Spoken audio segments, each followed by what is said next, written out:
Good morning students. आज second chapter inorganic में अपन chemical bonding start कर रहे हैं। केमिकल बॉन्डिंग बेटा बहुत इंपॉर्टेंट चैप्टर है।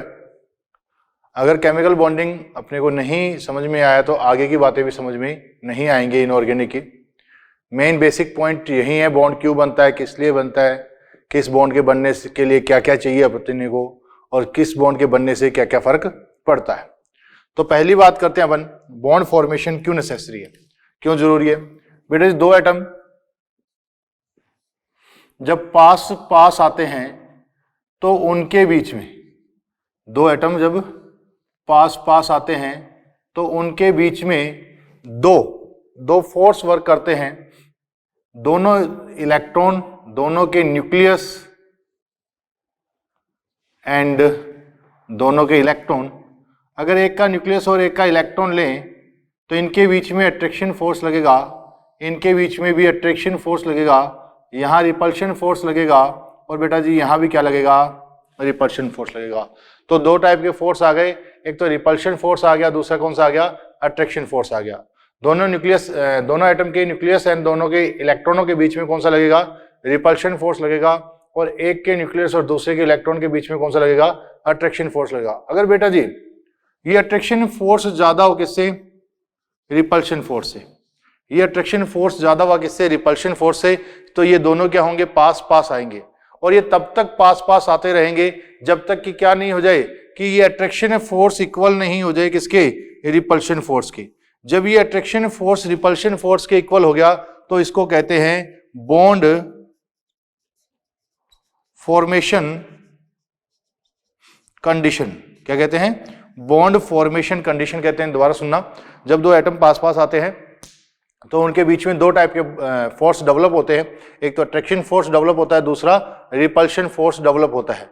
दोनों के इलेक्ट्रॉन या दोनों के न्यूक्लियस के बीच में रिपल्शन फोर्स डेवलप होता है, जबकि एक के इलेक्ट्रॉन और एक के न्यूक्लियस के बीच में अट्रैक्शन फोर्स डेवलप होता है। यदि इस अट्रैक्शन फोर्स की वैल्यू रिपल्शन फोर्स से ज्यादा है तो ये दोनों पास पास आएंगे और तब तक पास पास आते रहेंगे जब तक कि अट्रैक्शन फोर्स ज्यादा नहीं हो जाए, किससे, रिपल्शन फोर्स से ज्यादा नहीं हो जाए। जब अट्रैक्शन फोर्स रिपल्शन फोर्स जब तक अट्रैक्शन फोर्स इक्वल नहीं हो जाए किसके, रिपल्शन फोर्स के इक्वल नहीं हो जाए। जब ये अट्रैक्शन फोर्स रिपल्शन फोर्स के इक्वल हो जाएगा तो उस कंडीशन कहते हैं बॉन्ड फॉर्मेशन कंडीशन। और इस कंडीशन में दोनों के न्यूक्लियस के बीच की डिस्टेंस, और इस कंडीशन में दोनों के न्यूक्लियस के बीच की डिस्टेंस को क्या कहते हैं, बॉन्ड लेंथ कहते हैं। क्या कहते हैं, बॉन्ड लेंथ कहते हैं। क्या कहते हैं, बॉन्ड लेंथ कहते हैं। दोबारा सुनना कि जब दो एटम पास पास आते हैं तो उनके बीच में दो टाइप के फोर्स डेवलप होते हैं, attraction force and repulsion force. जब अट्रैक्शन फोर्स की वैल्यू रिपल्शन फोर्स से ज्यादा है तो वो दोनों पास पास आते रहेंगे। कब तक, जब तक कि अट्रैक्शन फोर्स इक्वल नहीं हो जाता किसके, रिपल्शन फोर्स के इक्वल नहीं हो जाता। जब अट्रैक्शन फोर्स रिपल्शन फोर्स के इक्वल हो गया उस कंडीशन को कहते हैं बॉन्ड फॉर्मेशन की कंडीशन। और इस कंडीशन में दोनों न्यूक्लियस के बीच की डिस्टेंस को क्या बोलते हैं, बॉन्ड लेंथ बोलते हैं। क्या बोलते हैं, बॉन्ड लेंथ कहते हैं। ठीक है, अब नेक्स्ट बात करें बेटा अपन बॉन्ड लेंथ और बॉन्ड एनर्जी में रिलेशन बताएं। नॉर्मल कंडीशन के लिए बॉन्ड लेंथ होती है वो बॉन्ड एनर्जी के इनवर्स होती है। बॉन्ड लेंथ होती है वो बॉन्ड एनर्जी के इनवर्स होती है। मतलब क्या है, बॉन्ड लेंथ इंक्रीज होगी तो बॉन्ड एनर्जी क्या होगी, डिक्रीज होगी। बॉन्ड एनर्जी क्या होगी, डिक्रीज होगी। नेक्स्ट अपन बात करें कि बॉन्ड फॉर्मेशन को एक्सप्लेन करने के लिए दो थ्योरी दी गई। बॉन्ड फॉर्मेशन को एक्सप्लेन करने के लिए जो थ्योरी दी गई, कौन सी थ्योरी दी गई। पहला था लेविस का octet rule, octet rule of Lewis. तो पहली बात करते हैं, बॉन्ड फॉर्मेशन को बताने के लिए जो थ्योरी दी गई, पहली कौन सी दी गई, octet rule of Levi's.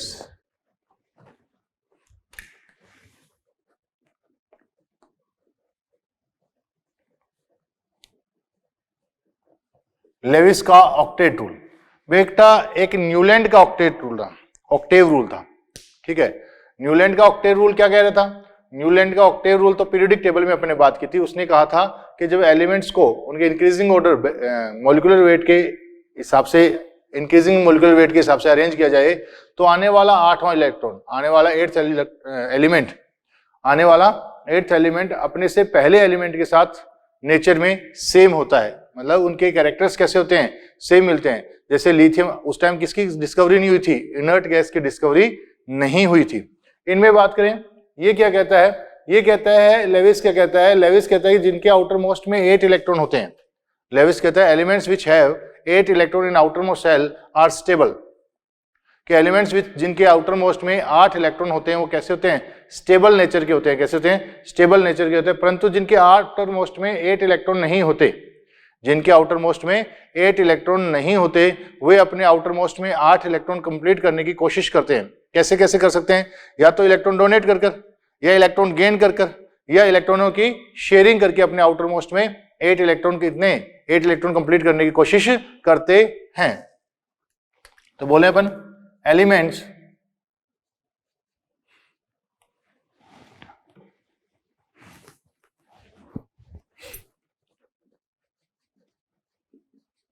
which have 8 electron in outer shell are stable. Example, inert gas, जिनके आउटर मोस्ट में 8 इलेक्ट्रॉन होते हैं वो कैसे होते हैं, स्टेबल नेचर के होते हैं। जैसे अपन ने बात की कैसे, इनर्ट गैस की बात की, किसकी की, इनर्ट गैस की बात की। अदर बात करें, अदर एलिमेंट क्या करते हैं, अपने आउटर मोस्ट में 8 इलेक्ट्रॉन को कंप्लीट करने की कोशिश करते हैं। जैसे अपन बात करें सोडियम, सोडियम के लिए देखा 1s2, 2s2, 2p6 and 3s1।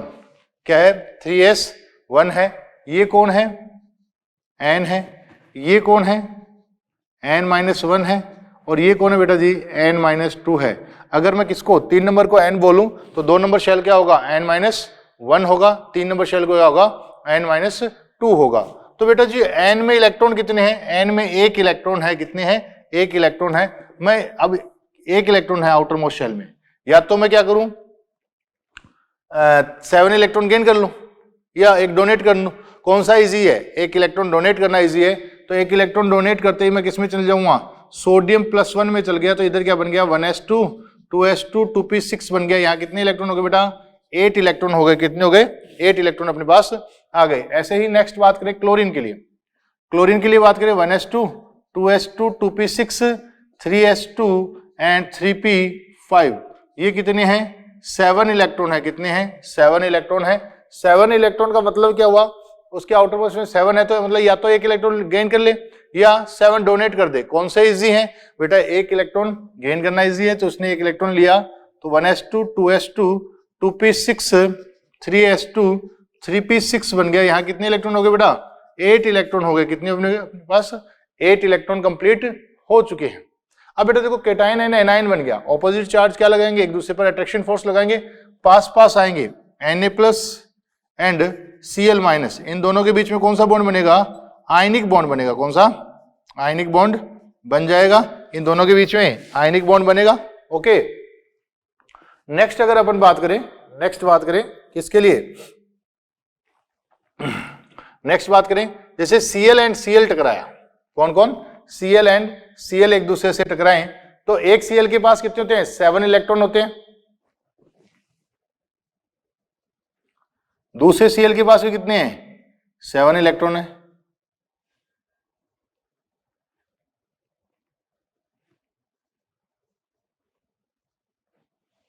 यहां कितने हो गए, 8 हो गए।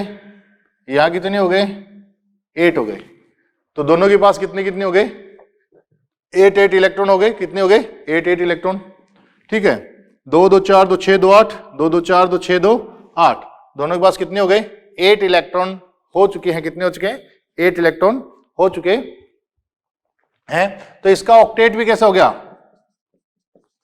कंप्लीट हो गया। अब कुछ ऑक्टेट रूल के एक्सेप्शंस के लिए बात करते हैं। जब ऑक्टेट रूल दिया गया था उस टाइम ऑक्टेट रूल की काफी, लेविस की काफी बड़ाई हुई थी, अच्छा कहा था, बहुत अच्छा दिया, परंतु बाद में देखा गया इसने, इसके रूल को जितने लोग फॉलो नहीं करते उससे ज्यादा तो इसके एक्सेप्शंस मिल गए। तो देखते हैं एक्सेप्शन ऑफ ऑक्टेट रूल।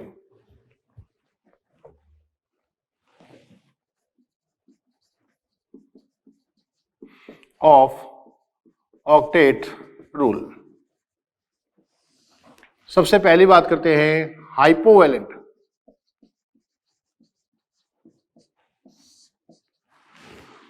बेटा हाइपोवैलेंट के लिए बात करें, यहां सुनना थोड़ा सा, एक वर्ड कहीं भी आपको हाइपो लगा हुआ मिल जाए या हाइपर लगा हुआ मिल जाए, हाइपो का मतलब है नॉर्मल से ज्यादा, हाइपो का मतलब है नॉर्मल से ज्यादा, जबकि हाइपर का मतलब है नॉर्मल से, सॉरी, हाइपो का मतलब है नॉर्मल से कम और हाइपर का मतलब है नॉर्मल से ज्यादा। हाइपर टेंशन मतलब नॉर्मल टेंशन होती है उससे ज्यादा हो जाना, ठीक है।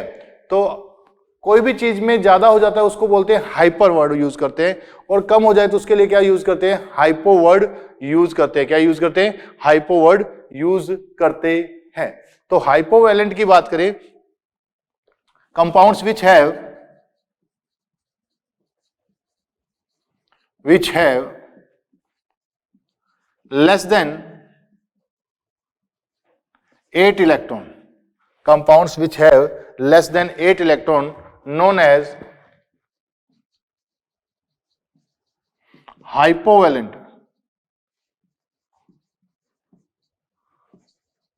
compound, known as hypovalent compound। और hypovalent compounds always, hypovalent compound always Lewis acid. ये बेटा ध्यान रखना, जो हाइपोवैलेंट कंपाउंड होंगे वो ऑलवेज क्या होंगे, लेविस एसिड होंगे ही होंगे। हाइपोवैलेंट कंपाउंड होंगे वो ऑलवेज लेविस एसिड होंगे ही होंगे, ठीक है। जैसे एक एग्जांपल लेते हैं अपन BCl3।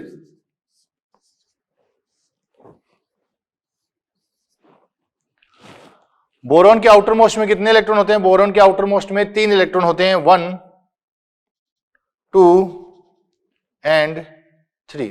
बोरॉन के आउटर मोस्ट में 3 इलेक्ट्रॉन होते हैं। क्लोरीन के आउटर मोस्ट में कितने होते हैं, 7 इलेक्ट्रॉन होते हैं। तो देखा 1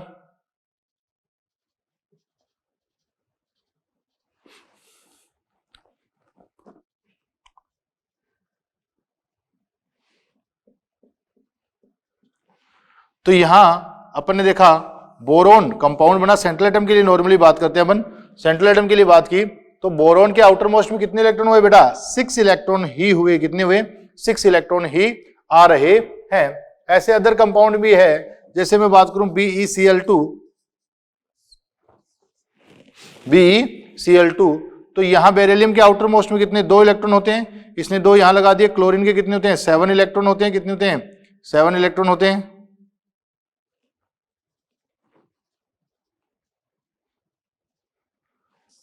कितने हो गए, 8 इलेक्ट्रॉन हो गए, 8 हो गए।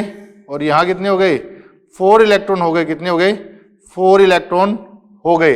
तो बेरिलियम के पास कितने इलेक्ट्रॉन हुए, 4 हुए, जबकि क्लोरीन के पास कितने हो गए, 8 हो गए। तो अपने ये बोल सकते हैं BeCl2 में बेरिलियम के पास क्या नहीं है, बेरिलियम के पास ऑक्टेट कंप्लीट नहीं है। तो ये यहां पर किसकी तरह बिहेव करेगा, लेविस एसिड की तरह बिहेव करेगा। बेटा यहां एक कंफ्यूजन होता है तुम्हारे, वो आपको पूछता है BaCl2, क्या BaCl2 ऑक्टेट इनकम्प्लीट है, नो बेटा, क्योंकि BaCl2 एक आयनिक कंपाउंड है। क्या एक आयनिक कंपाउंड है, और जो आयनिक कंपाउंड नॉर्मली जो आयनिक कंपाउंड बनते हैं उनके ऑक्टेट क्या होते हैं, कंप्लीट होते हैं। उनके ऑक्टेट क्या होते हैं, कंप्लीट। तो BaCl2 एक आयनिक कंपाउंड है, यहाँ बेरियम तथा Cl दोनों के ऑक्टेट कैसे हैं, कंप्लीट हैं। तो ionic compound first and second group के मेनली कंपाउंड होते हैं वो कैसे होते हैं, आयनिक होते हैं। तो ज्यादातर उनके ऑक्टेट होते हैं वो कैसे होते हैं, कंप्लीट होते हैं। तो ये जो बेरिलियम के जो हैलाइड होते हैं वो कैसे होते हैं, कोवलेंट नेचर के होते हैं। कैसे होते हैं, कोवलेंट नेचर के। तो अपन इसके लिए बोल सकते हैं इसका ऑक्टेट इनकम्प्लीट है। पर बेरियम क्लोराइड के लिए बात करें, इसका ऑक्टेट कंप्लीट है, इसका ऑक्टेट कंप्लीट है। ये आयनिक कंपाउंड है। तो आयनिक कंपाउंड जब बनेंगे तो किससे बनते हैं, ऑक्टेट कंप्लीट करके ही बनते हैं, ऑक्टेट कंप्लीट करके ही बनते हैं। नेक्स्ट बात करते हैं अपन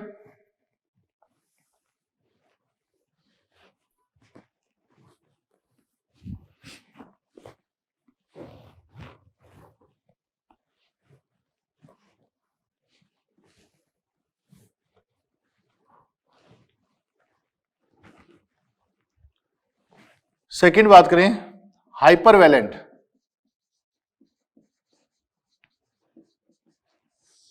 हाइपरवैलेंट elements which have more than 8 electron, elements which have more than 8 electron known as hypervalent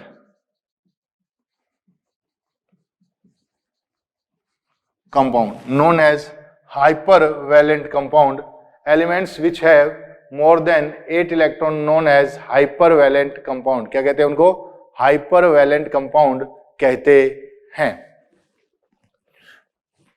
जैसे बात करें PCl5, एग्जाम्पल PCl5, P बीच में Cl Cl Cl Cl Cl, तो P के पास कितने हुए? 5 ही हुए।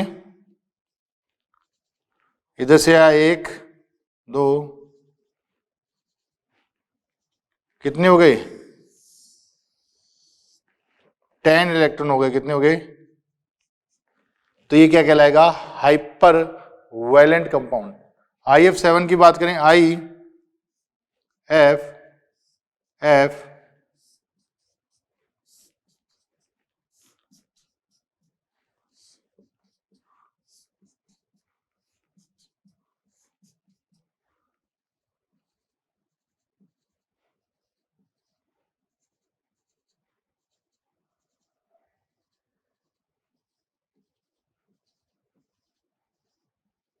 टोटल कितने हो गए अपने पास? 14 इलेक्ट्रॉन हो गए। कितने? 14 इलेक्ट्रॉन हो गए। कितने हो गए? 14 इलेक्ट्रॉन हो गए हैं। कितने हो गए? 14 इलेक्ट्रॉन हो गए। ऐसे अपन देखते हैं कि ये जिनमें 8 से ज्यादा इलेक्ट्रॉन है वो कैसे हैं? हाइपर वैलेंट हैं। क्या है? हाइपर वैलेंट हैं। क्या है? हाइपर वैलेंट है। ओके, नेक्स्ट बात करते हैं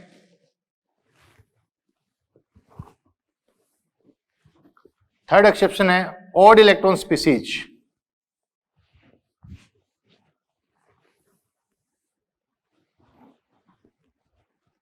ऑड इलेक्ट्रॉन स्पीसीज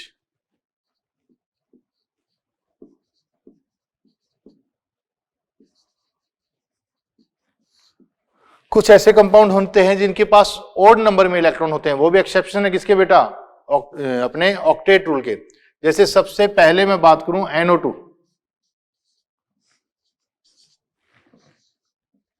किसकी बात करूं? NO2 के लिए बात करें तो NO2 के पास अनपेड इलेक्ट्रॉन कितने हैं बेटा? 1 अनपेड इलेक्ट्रॉन है। कितने हैं? 1 अनपेड इलेक्ट्रॉन है। तो इसके पास इसका कुछ चीजें याद रखनी है बेटा अपने को, आगे मैं बताऊंगा, फिर भी अभी याद रखनी है। इसमें कौन सा हाइब्रिडेशन है? sp2 हाइब्रिडेशन है। मैं 2-3 जगह बताऊंगा, आपको याद हो जानी चाहिए। बॉन्ड एंगल 134 डिग्री, ये पैरामैग्नेटिक है। ब्राउन गैस है, एसिडिक है। कैसा है? एसिडिक है। अनपेड इलेक्ट्रॉन है इसके पास। तो टोटल इलेक्ट्रॉन कितने हुए बेटा? देखो 2 2 4 2 6 और 1 7, टोटल इलेक्ट्रॉन हुए 7 इलेक्ट्रॉन हो गए। कैसे हो गए? 7। मैं बात करूं ClO3, Cl double bond O double bond O double bond O, एक अनपेड इलेक्ट्रॉन है। एक अनपेड इलेक्ट्रॉन, तो कितने हुए? 1 2 3 4 5 6 7 8 9 10 11 12 एंड 13। कितने इलेक्ट्रॉन हुए? 13 इलेक्ट्रॉन हुए। कितने हुए? 13 इलेक्ट्रॉन हुए। तो अपन ने देखा कि ये ऑड इलेक्ट्रॉन स्पीसीज हैं। क्या है ये? ऑड इलेक्ट्रॉन स्पीसीज हैं। क्या है? ऑड इलेक्ट्रॉन स्पीसीज हैं।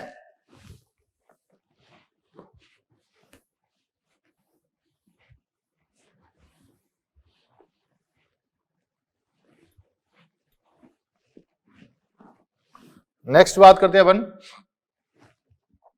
फोर्थ बात करें pseudo inert gas. pseudo inert gas configuration, pseudo inert gas configuration, elements which have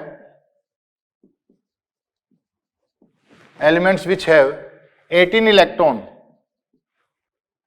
in outer shell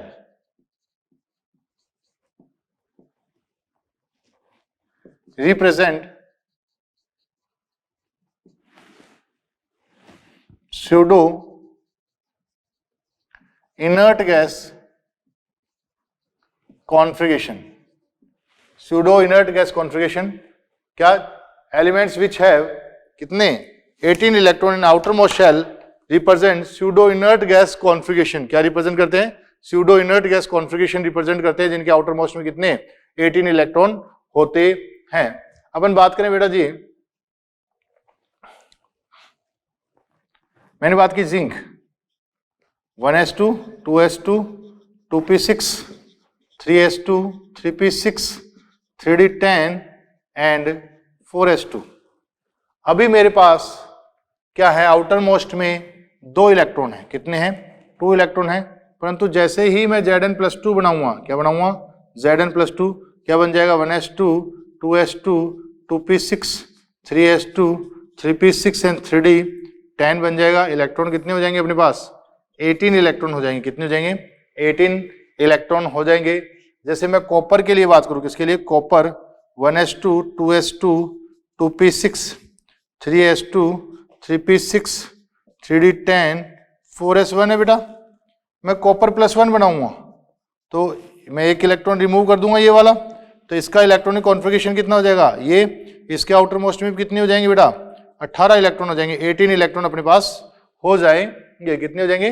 18 electron हो जाएंगे. ओके, कितने इलेक्ट्रॉन हो जाएंगे?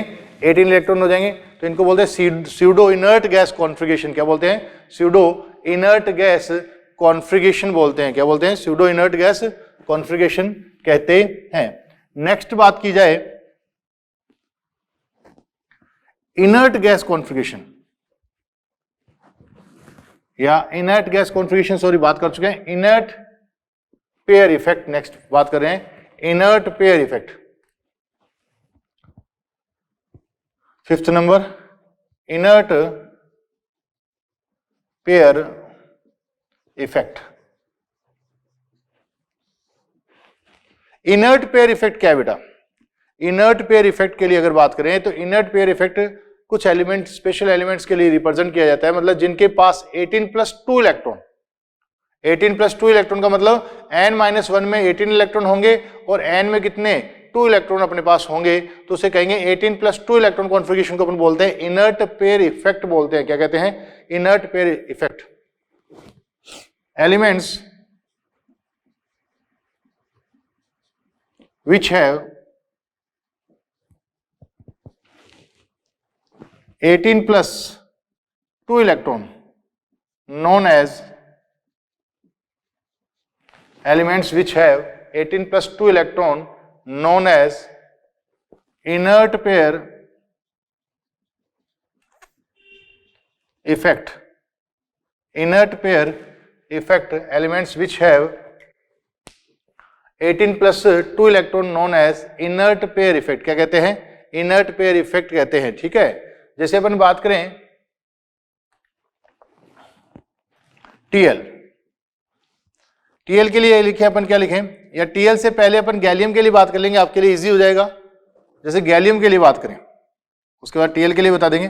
गैलियम के लिए मैं क्या लिखता हूं? 1s2 2s2 2p6 3s2 3p6 and 4s2 and 3d10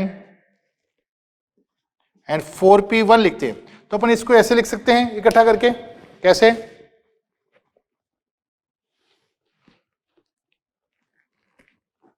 (3d10) 4s2 4p1 ऐसे लिख सकते हैं ना.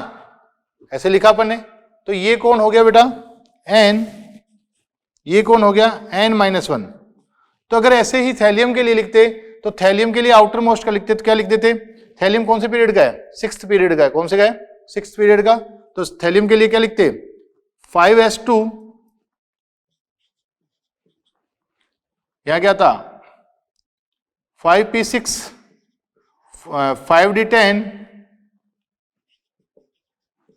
5d10, आगे क्या लिखते 6s2, क्या लिखते 6s2 एंड 6p1 लिख देते, क्या लिख देते 6p1 लिख देते अपन, ठीक है। 4f वगैरह वो अंदर आते हैं, उनके लिए अपन बात नहीं कर भी, ठीक है। 6s2 6p1 लिखते।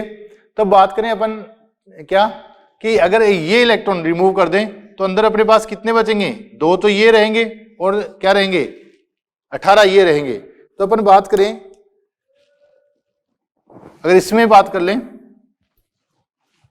तो होता क्या है कि Tl Pb and bismuth, Tl Pb तथा बिस्मिथ में क्या होता है कि इनमें लैंथेनाइड कॉन्ट्रैक्शन लगता है। अपन पीरियोडिक टेबल में पढ़ के आए, इनमें क्या लगता है लैंथेनाइड कॉन्ट्रैक्शन लगता है, जिसके कारण इनके ऊपर अट्रैक्शन फोर्स होता है, इनके ऊपर काफी अट्रैक्शन फोर्स लगता है, क्योंकि ये न्यूक्लियस के ज्यादा पास होते हैं, ये न्यूक्लियस के ज्यादा पास होते हैं।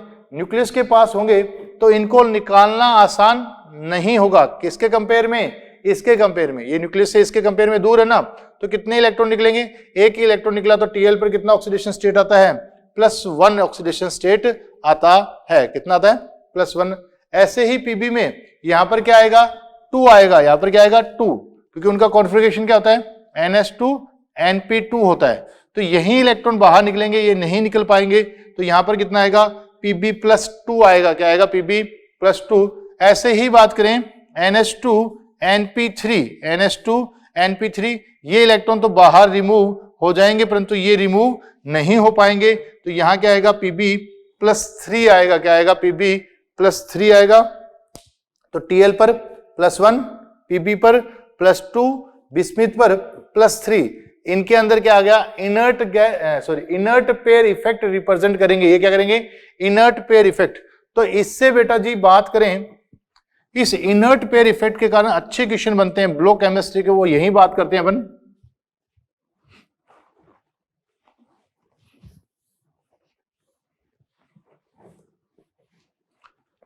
अपन बात करें गैलियम, इंडियम एंड थैलियम।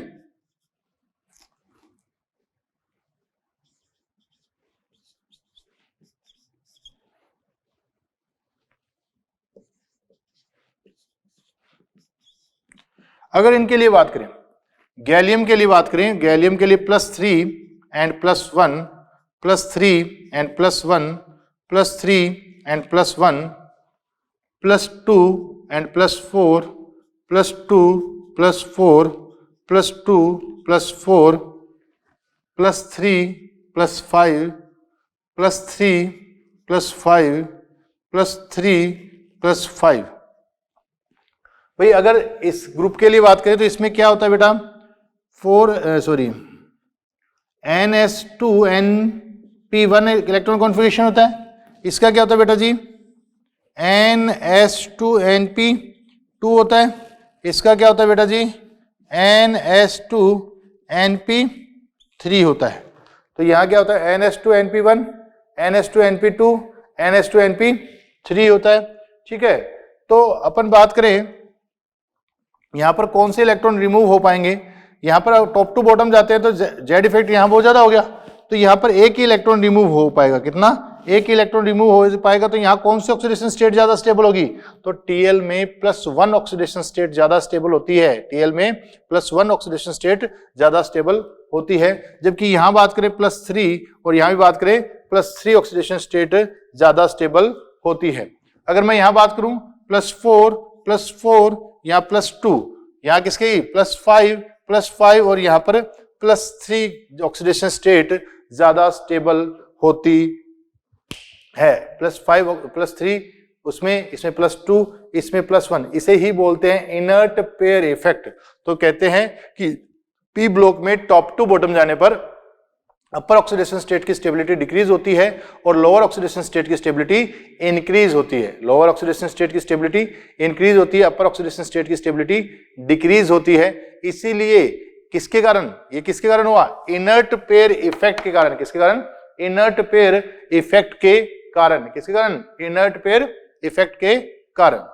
अब इस पर अच्छे क्वेश्चन बनते हैं। क्या क्वेश्चन बनते हैं, पहला क्वेश्चन बात करें, which compound have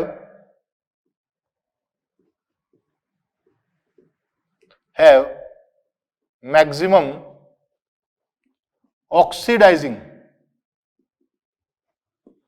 nature, which compound have maximum oxidising nature, किस कंपाउंड की ऑक्सीडाइजिंग नेचर मैक्सिमम है, उसके लिए बात करें तो पहली बात करता हूं मैं Tl2O, दूसरी Tl2O3, तीसरी Za2O, चौथा Za2O3। अब बेटा जी देखिए कि ऑक्सीडाइजिंग नेचर, कौन सी ऑक्सीडाइजिंग नेचर है, उसके लिए बात करें ऑक्सीडाइजिंग नेचर किसकी ज्यादा होगी, तो उसके लिए अपन थोड़ी सी बात करें तो एक चीज ध्यान रखना बेटा कि जैसे जैसे कैसे जैसे जैसे अपन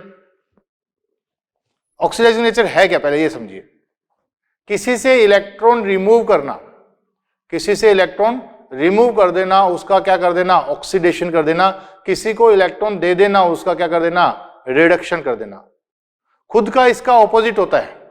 ये बात सुनना, यहां बहुत ज्यादा कंफ्यूजन होता है तुम्हारे कि ऑक्सीडेशन नेचर या ऑक्सीडाइजिंग नेचर मतलब किसी से इलेक्ट्रॉन निकाल लेना, रिड्यूसिंग नेचर किसी को इलेक्ट्रॉन दे देना, नेचर हो गई किसकी किसी की। उसके बाद खुद का क्या हो रहा है, मैंने किसी से इलेक्ट्रॉन निकाला, उसका तो क्या कर दिया ऑक्सीडेशन, मेरा खुद का क्या हो गया रिडक्शन हो गया। कंफ्यूज मतलब ना, ये याद रखना ऑक्सीडाइजिंग नेचर मतलब किसी से इलेक्ट्रॉन निकालना और रिड्यूसिंग नेचर किसी को इलेक्ट्रॉन दे देना। तो अपन यहां बात करें, यहां ऑक्सीडेशन स्टेट कितनी है +1 है, यहां कितनी है +3 है। इन दोनों में से ज्यादा स्टेबल कौन है बेटा, इन दोनों में से +1 ज्यादा स्टेबल है, कौन सी है +1 ज्यादा स्टेबल है, तो ये यहां से यहां जाएगा, +3 से +1 में मूव करेगा, किसमें +3 से +1 में मूव करेगा। कैसे कर सकता है, 2 इलेक्ट्रॉन गेन कर कर, 2 इलेक्ट्रॉन गेन कर कर किसी से 2 इलेक्ट्रॉन लेगा, 2 इलेक्ट्रॉन गेन कर कर किसी से 2 इलेक्ट्रॉन लेगा, तो उसका क्या कर रहा है ऑक्सीडेशन कर रहा है, क्या कर रहा है ऑक्सीडेशन। तो ये क्या कहलाएगा ऑक्सीडाइजिंग एजेंट।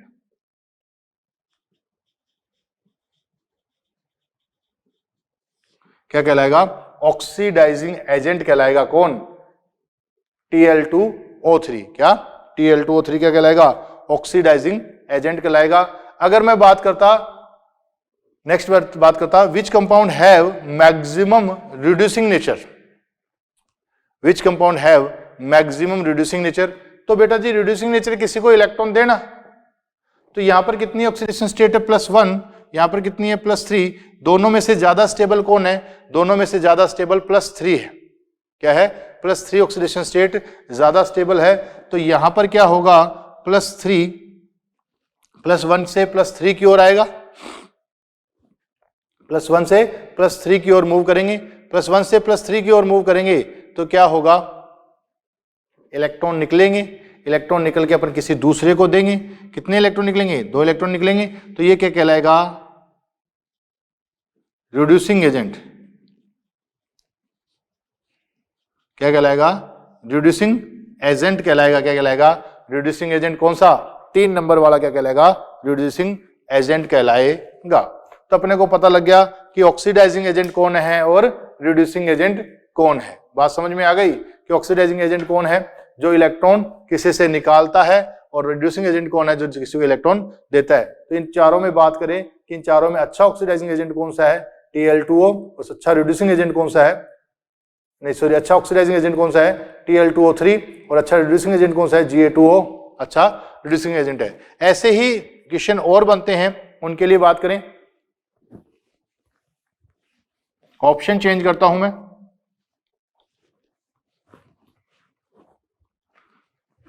क्वेश्चन वही है, ऑप्शन चेंज हो गया, क्या ZeO, ZeO2, PbO, PbO2, PbO, GeO2, GeO। तो अपन बात करें यहां पर +2 है, यहां पर +4 है, +2 है, +4 है, ठीक है। तो +4 और +2 में से ज्यादा ऑक्सीडाइजिंग एजेंट पूछा है, +4 और +2 में से ज्यादा स्टेबल कौन है, +2 ज्यादा स्टेबल है, इसको वापस ऑक्सीडेशन स्टेट कम करनी है तो किसी से इलेक्ट्रॉन खींचेगा ना, तो ये कहां से कहां जाएगा, इसको 2 इलेक्ट्रॉन चाहिए, किसी से 2 इलेक्ट्रॉन रिमूव किए, किसी से 2 इलेक्ट्रॉन रिमूव किए तो उसका क्या कर देगा, ऑक्सीडेशन कर देगा, क्या कर देगा, ऑक्सीडेशन कर देगा। ठीक है, तो क्या किसी से 2 इलेक्ट्रॉन रिमूव करना मतलब उसका क्या कर देना, ऑक्सीडेशन कर देना, क्या कर देना, ऑक्सीडेशन। तो ये क्या कहलाएगा, ऑक्सीडाइजिंग एजेंट।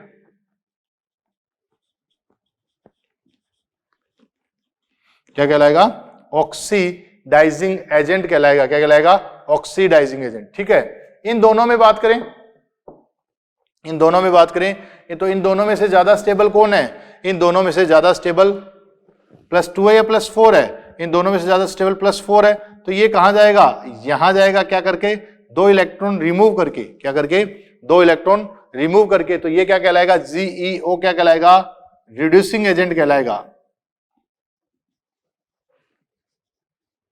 क्या कहलाएगा, रिड्यूसिंग एजेंट कहलाएगा, कौन, जीईओ, कौन, जीईओ।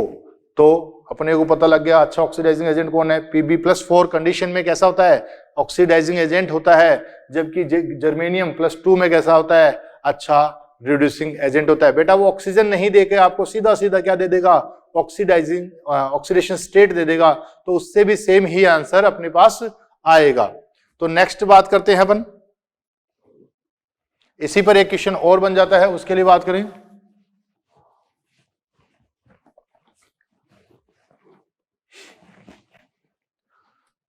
क्वेश्चन वही है, ऑप्शन चेंज है, पहला है AS2O3, दूसरा है AS2O5, तीसरा है Bi2O3, चौथा है Bi2O5, Bi2O5, AS2O3, AS2O5, Bi2O3, Bi2O5। तो अपन बात करें, यहां पर ऑक्सीडेशन स्टेट कितनी है, +3 +5 +3 एंड +5 है। तो मेरे को एक बात बताओ, पहले और दूसरे में से किसमें, पहले और दूसरे में से ज्यादा स्टेबल कौन है, पहले और दूसरे में से ज्यादा स्टेबल कौन है, पहले और दूसरे में से +3 की तुलना में +5 ज्यादा स्टेबल होता है। देखो ये बताया मैंने, +5 ज्यादा स्टेबल है, तो ये कहां मूव करेगा, ये यहां से यहां मूव करेगा, +3 से +5 में मूव करेगा, +3 से +5 में मूव करने पर क्या करेगा, 2 इलेक्ट्रॉनों को रिमूव करेगा, 2 इलेक्ट्रॉनों को रिमूव करेगा तो क्या बन जाएगा, AS2O5 का फॉर्मेशन हो गया, AS2O5 बन गया। ये कैसे बना है, इससे 2 इलेक्ट्रॉन रिमूव करके, तो ये क्या कहलाएगा बेटा जी, रिड्यूसिंग एजेंट। क्या कहलाएगा, रिड्यूसिंग एजेंट कहलाएगा, क्या कहलाएगा, रिड्यूसिंग एजेंट। ओके, अगर मैं इन दोनों के लिए बात करूं, इन दोनों के लिए बात करूं, तो यहां +3 है, यहां +5 है, ज्यादा स्टेबल कौन है, यहां +3 ज्यादा स्टेबल है, तो ये यहां पर यहां जाएगा, तो इसका मतलब ये हुआ कि ज्यादा स्टेबल कौन है, ज्यादा स्टेबल +3 है, तो कैसे जा सकता है, 2 इलेक्ट्रॉन लेगा, तो ये क्या कहलाएगा, ऑक्सीडाइजिंग एजेंट, ऑक्सीडाइजिंग एजेंट कहलाएगा, क्या कहलाएगा, ऑक्सीडाइजिंग एजेंट। ठीक है बेटा जी। अब एक टाइप के क्वेश्चन तो ये पूछे जाते हैं, और दूसरे टाइप के क्वेश्चन ये पूछे जाते हैं, क्या PbI4 स्टेबल है, क्या BiI5 स्टेबल है, ये दोनों ही स्टेबल नहीं है, क्योंकि अच्छा रिड्यूसिंग एजेंट, गुड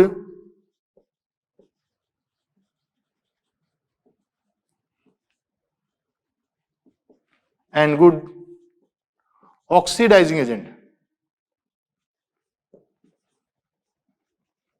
अच्छा रिड्यूसिंग एजेंट और अच्छा ऑक्सीडाइजिंग एजेंट कभी भी साथ साथ नहीं रहेंगे, कभी भी साथ साथ नहीं रहेंगे। जो Pb है +4 में अच्छा ऑक्सीडाइजिंग एजेंट है, जबकि आयोडीन क्या है, अच्छा रिड्यूसिंग एजेंट है, तो एक अच्छा रिड्यूसिंग एजेंट और एक अच्छा ऑक्सीडाइजिंग एजेंट एक साथ नहीं रहेंगे, ये टूट जाएगा किसमें, PbI2 एंड I2 में ब्रेक हो जाएगा, ये +2 में चेंज हो गया है, तो ये साथ साथ नहीं रहेंगे, सेम टू सेम। ऐसा ही रीजन इसका है कि बिस्मिथ I5 मतलब बिस्मिथ +5 में आयोडीन के साथ स्टेबल नहीं होता। परंतु एक क्वेश्चन अच्छा और बनता है यहां पर,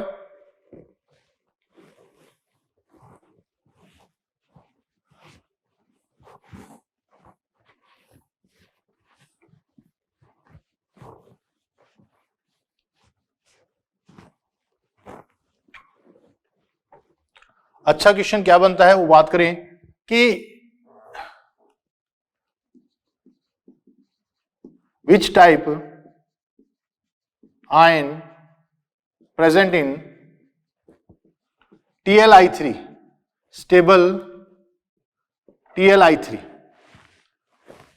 देखो बेटा जी, नॉर्मली अगर अपन बात करें Tl अगर +3 में हो, I माइनस के साथ अनस्टेबल होगा कि Tl+3 कैसा है, ऑक्सीडाइजिंग एजेंट है, जबकि I माइनस कैसा है, रिड्यूसिंग एजेंट है। Tl+3 एक ऑक्सीडाइजिंग एजेंट है, वो रिड्यूसिंग एजेंट के साथ स्टेबल नहीं होगा।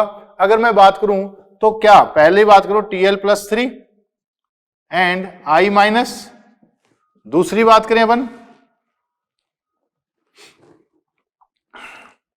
Tl+3 I minus and I2, तीसरी बात करें Tl+1 एंड I3 माइनस,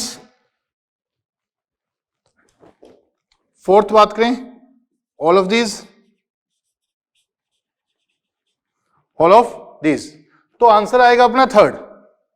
क्यों I3 जो है, I3 माइनस एक स्टेबल कंपाउंड है, ये कैसे रहता है, आयोडीन, ये Tl+1 स्टेबल है, और I कैसे रहता है, I minus I and I, इनके बीच में कोऑर्डिनेट बॉन्ड बन जाता है। यहां पर क्या पढ़े हैं, 3 लोन पेयर पढ़े हैं, ये अभी मैं बता रहा हूं, पहले आगे और बताऊंगा। यहां पर ये किसके, sp3d हाइब्रिडेशन है, इसमें कौन सा है, sp3d हाइब्रिडेशन है। यहां ये किसकी तरह बिहेव कर रहा है, लेविस एसिड की तरह, और ये किसकी तरह कर रहा है, लेविस बेस की तरह बिहेव कर रहा है। किसकी तरह, लेविस बेस की तरह बिहेव कर रहा है। तो ये लेविस बेस, ये लेविस एसिड है, ये स्टेबल हो जाएगा। तो किस फॉर्म में स्टेबल होगा, तो इनको इकट्ठा करके लिखेंगे तो क्या बनेगा, I3 माइनस एंड Tl+1 बन जाएगा। ये Tl+1, ये I3 माइनस अपने पास स्टेबल हो जाएगा। बात समझ में आ गई होगी।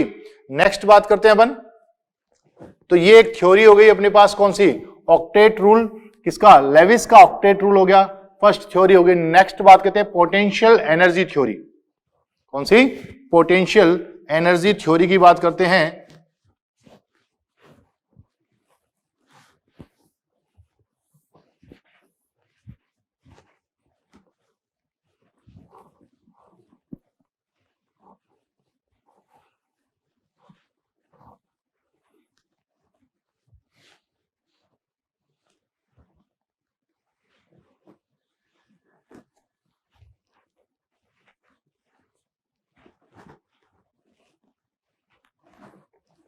नेक्स्ट सेकंड बात करते हैं potential energy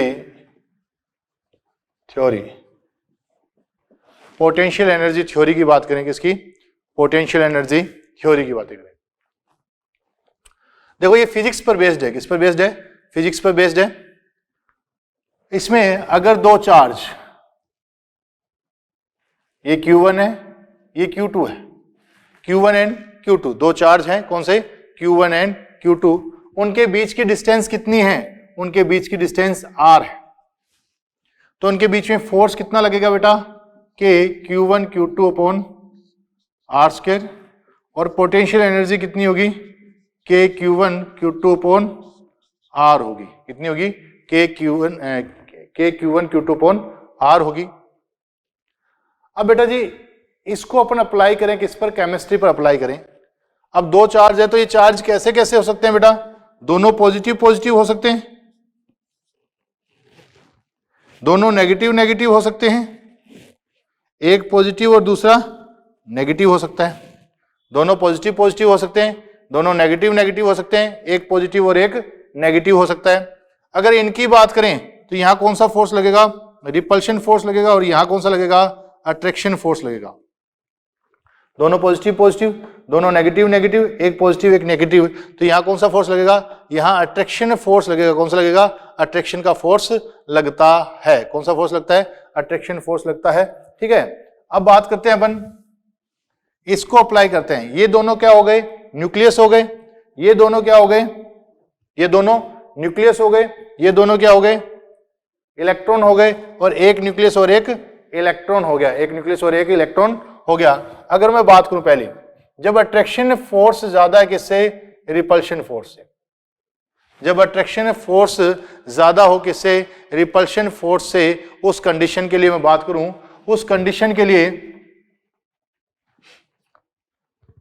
potential energy equal to K minus Q1 plus Q2 upon R, minus Q1 plus Q2 upon R है, तो पोटेंशियल एनर्जी होगी क्या, माइनस के Q1 Q2 अपॉन आर होगी, क्या, माइनस के Q1 Q2 अपॉन आर होगी। ठीक है, इस कंडीशन में बेटा जी आर डिक्रीज करेंगे तो पोटेंशियल एनर्जी क्या होगी, इंक्रीज होगी, किसमें, माइनस में, किसमें, माइनस में। एक बार दोबारा बताएं कि इस कंडीशन में अगर आर कम करूंगा तो पोटेंशियल एनर्जी क्या होगी, इंक्रीज होगी, किसमें, माइनस में इंक्रीज होगी। ये माइनस यहां पर क्या रिप्रेजेंट कर रहा है, ये माइनस यहां पर कह रहा है कि ये प्रोसेस कैसा है, एक्सोथर्मिक प्रोसेस है। ये माइनस किसको रिप्रेजेंट कर रहा है, एक्सोथर्मिक प्रोसेस को।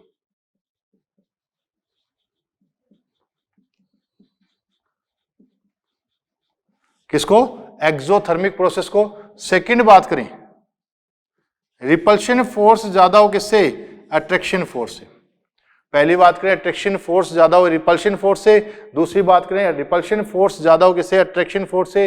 ये बात कब आएगी, potential energy equal two plus के Q1 Q2 अपॉन आर आएगी। इस कंडीशन में अगर आर कम करूंगा तो पोटेंशियल एनर्जी इंक्रीज होगी, किसमें, पॉजिटिव में। इसको कहूंगा मैं एंडोथर्मिक,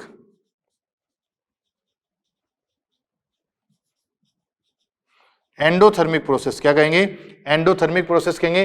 पोटेंशियल एनर्जी बढ़ेगी, आर कम होगी, इसको कहेंगे एंडोथर्मिक प्रोसेस कहेंगे, क्या कहेंगे, एंडोथर्मिक प्रोसेस कहेंगे।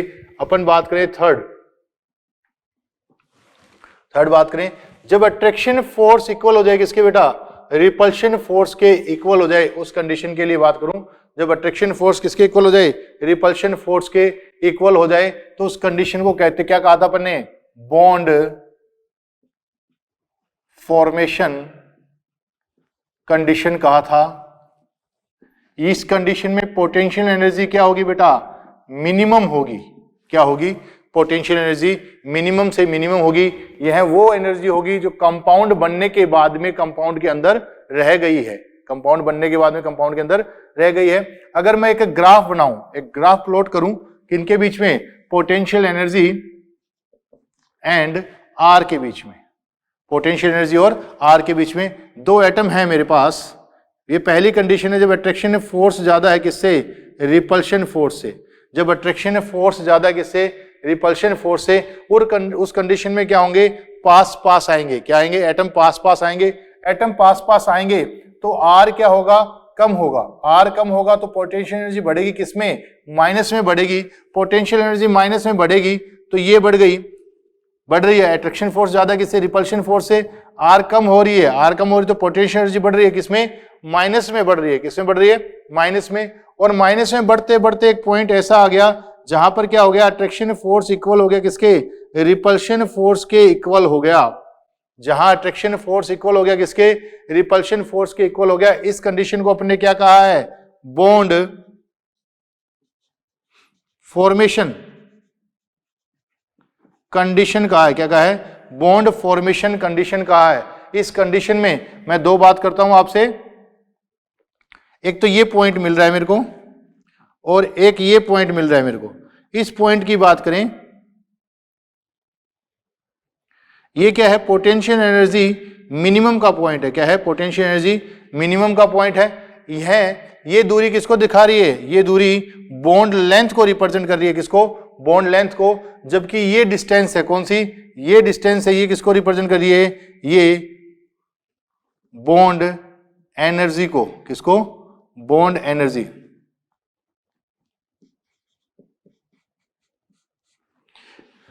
ये किसको रिप्रेजेंट कर रही है, बॉन्ड एनर्जी को। अब इस ग्राफ को दिमाग में बिठाएं कैसे, दो एटम है मेरे पास, एक ये एटम है, एक ये एटम है, दोनों पास पास आए, दोनों पास पास आएंगे तो क्या होगा, अट्रैक्शन फोर्स के कारण आएंगे। तो एक कंडीशन ऐसी आ गई कि ये दोनों आके यहां पर रुक गए। मान लो इसकी पहले 100 जूल एनर्जी थी, इसकी पहले 100 जूल एनर्जी थी।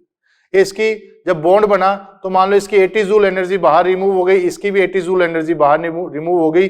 तो टोटल कितनी बाहर रिमूव हो गई, 160 रिमूव हो गई, और सिस्टम के अंदर कितनी रह गई, 40 जूल एनर्जी अंदर रह गई है। जो अंदर 40 जूल एनर्जी रही है वो क्या चीज है, पोटेंशियल एनर्जी मिनिमम है।